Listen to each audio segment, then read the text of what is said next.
Então, turma, dando aí continuidade às nossas aulas de biologia, na aula de hoje nós ainda continuaremos a falar sobre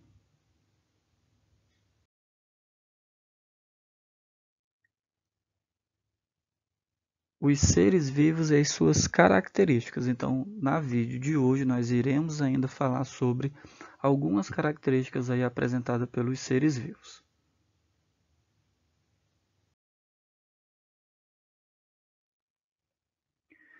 Mas antes eu queria fazer a seguinte pergunta a vocês. O que significa afirmar que eu e você somos da mesma espécie? Somos da mesma espécie, pois carregamos características semelhantes, principalmente em termos de material genético.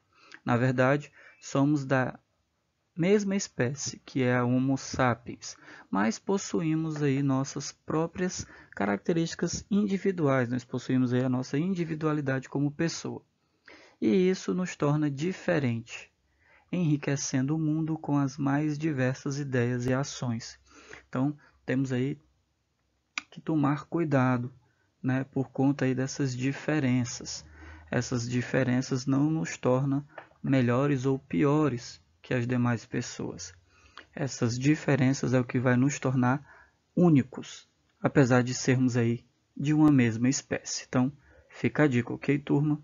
Respeitar as diferenças.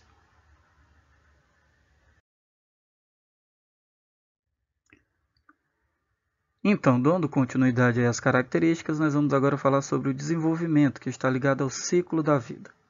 Alguns seres vivos são dotados da capacidade de se transformar durante a vida, adquirindo novas características que vão aí favorecer uma melhor adaptação ao seu habitat, ou seja, ao local onde vive. Os insetos, por exemplo, desde o momento em que saem do ovo até a sua fase adulta, sofrem mudanças orgânicas que são aí marcantes. Com certeza vocês já ouviram aí falar na lagarta que vira borboleta. Parece até mágica, mas, turma, é pura ciência. Lagarta e borboleta são a mesma espécie, só que em estágios de desenvolvimento bem distintos. A lagarta ela vai corresponder à fase de larva da borboleta. Ela se alimenta de muitas folhas para obter energia para a sua transformação. Na fase seguinte, pupa, ela formará o seu casulo, onde ficará em repouso para a renovação dos seus tecidos e transformação final. A partir daí surge a borboleta, que irá voar, depositar seus ovos e dar início a todo o ciclo novamente. Então, observe aí o próximo slide para vocês verem o esquema do que eu acabei de explicar aqui nesse momento.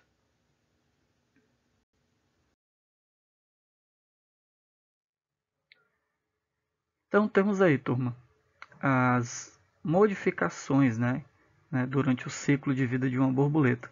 E essas modificações nós chamamos de metamorfose. Essas transformações aí sofridas por alguns insetos, ela é chamada de metamorfose. Mas não se preocupem não que nós iremos aprofundar mais esse assunto nas nossas próximas aulas.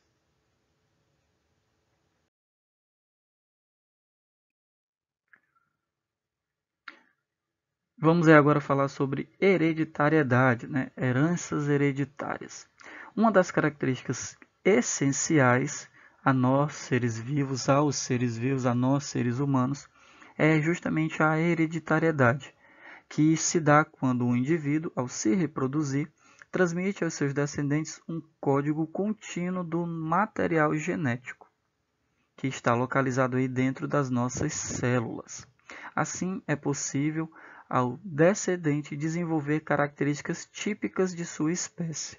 Um urso, por exemplo, herda de seus pais características que lhe permitirão, quando crescer, quando adulto, se reproduzir, igualmente aí transmitindo essas mesmas características aos seus descendentes, e dessa forma a espécie vai sendo perpetuada.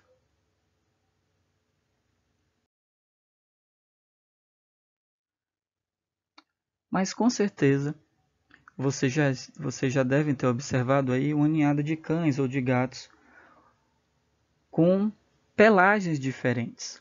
E aí É bastante comum encontrarmos filhotes com coloração similar à do macho e à da fêmea, ou mesmo que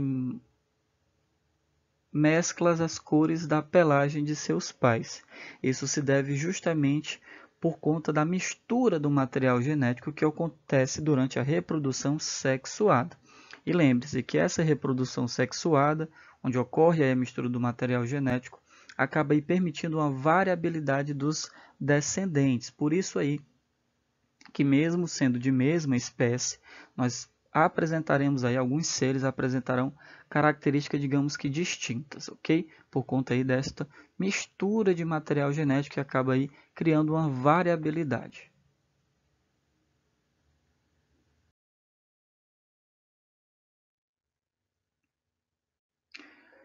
Evolução. Então, turma, na aula anterior nós estudamos que uma das hipóteses aceitas atualmente sobre a origem do primeiro ser vivo, né, menciona a formação de uma estrutura primitiva, que nós já sabemos a nomenclatura, que é o coacervado, e a partir aí das moléculas orgânicas mais simples, que foram arrastadas aí pelas chuvas até os oceanos primitivos.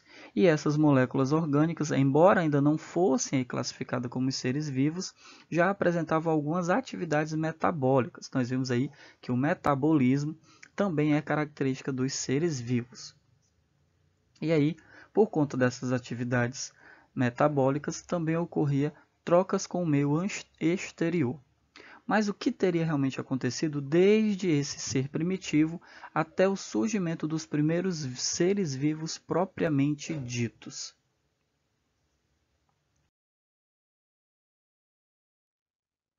Então, caminhando de forma bem lenta, um simples ser primordial, ao decorrer de milhões de anos de evolução, ou seja, de modificações, sofreu várias transformações no intuito de se adaptar às constantes alterações do ambiente, as alterações ambientais.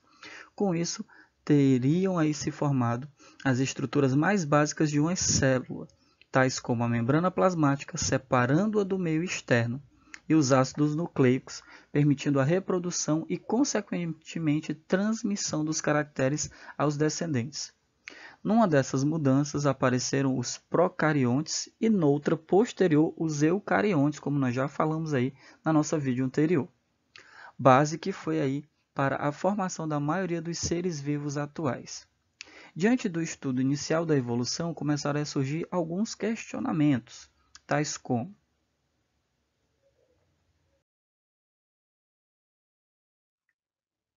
o que é evolução? E, na verdade, qual seria a diferença básica entre seres procariontes e eucariontes? Acredito aí que vocês, com o acompanhamento das videoaulas, vocês já saberiam aí nos responder essa segunda pergunta, já que nós falamos sobre esse assunto na nossa videoaula anterior. Qual seria aí a diferença básica entre seres procariontes e eucariontes?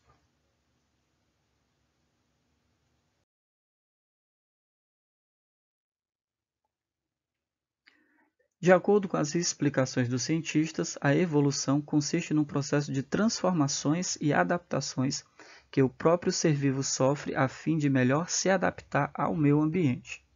Esse processo pode ocasionar o desaparecimento de algumas espécies, que nós chamamos aí de seleção natural, e o surgimento de outras novas devido à variabilidade genética, que nós já vimos que ocorre por conta da reprodução sexuada. A ideia de evolução é contrária à do fixismo. O fixismo defende que a permanência inalterada das espécies ao longo das gerações, né? Os fixistas eles defendem mais a teoria do criacionismo, que nós também já falamos aí em aulas anteriores, né? Onde uma força divina criou todos os seres e eles não sofreram alteração alguma, eles permanecem exatamente igual ao momento da criação. Então essa ideia é o que nós chamamos de fixismo. Não ocorreu evolução de espécie alguma. Tá? Então nós podemos observar que traz transformações de que prova, né? Nós podemos aí comprovar que essas transformações realmente ocorreram por meio aí dos fósseis, que são registros deixados aí pelos seres vivos do passado.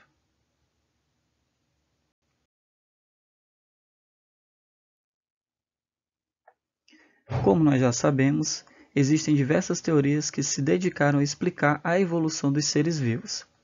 As mais conhecidas são as leis do uso e desuso de transmissão dos caracteres adquiridos e a teoria da seleção natural. Então vamos entender aí melhor um pouquinho cada uma delas.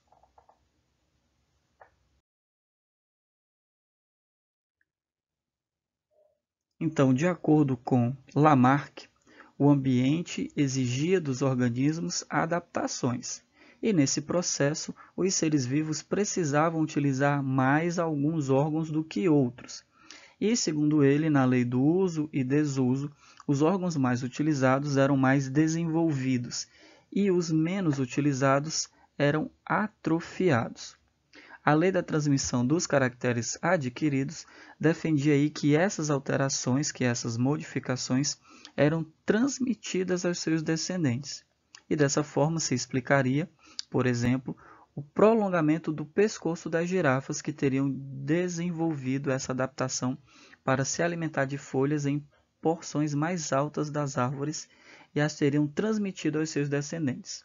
Mais tarde, sua teoria foi recusada, não pela noção de adaptação, mas pela ideia de transmissão dos caracteres adquiridos, dito que, de uma forma simplificada, é como se um atleta transmitisse a musculatura desenvolvida aos seus descendentes, o que não é verdade. Mas não se preocupem, que esse assunto nós iremos aprofundar melhor aí nas nossas futuras videoaulas.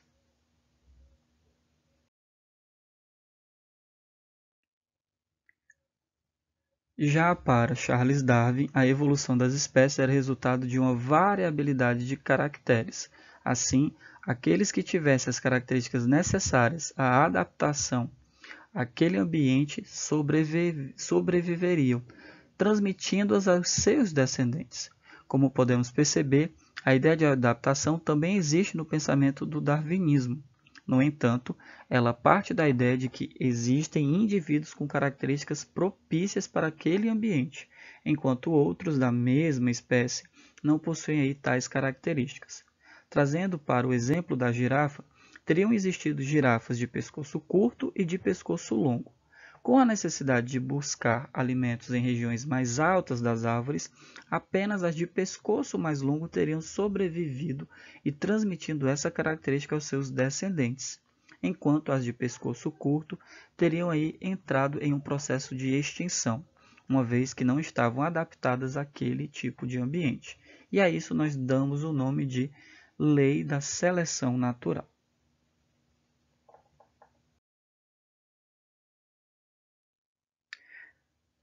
Segundo a concepção científica, a evolução pela qual nós seres vivos passamos certamente continuará a ocorrer.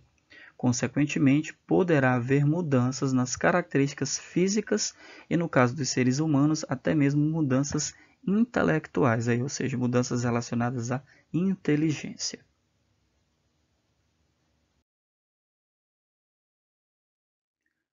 Então, turminha, chegamos aí ao fim de mais uma videoaula. E aí você já sabe, a atividade referente à videoaula de hoje está lá no Classroom. Copiem no caderno, resolvam, tirem fotos e me enviem em anexo dentro do próprio Classroom. Boa sorte a todos e até a nossa próxima aula.